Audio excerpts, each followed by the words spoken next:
Oh, we're all family, you know. These are Africans, one people. So we have to do a little meet and greet, get to know my brothers and sisters here. Why not? I want to do that. Yeah. When an artist comes in Kenya, probably he has something he loves about Kenya. What do you love about Kenya? I think the Kenyan women.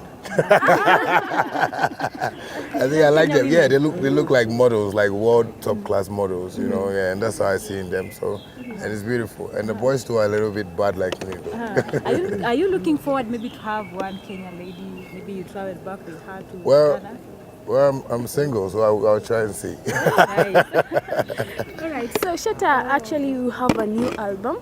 Maybe talking about the name, maybe you can tell us what inspired you to give it that name, and maybe you can tell them the name of the album.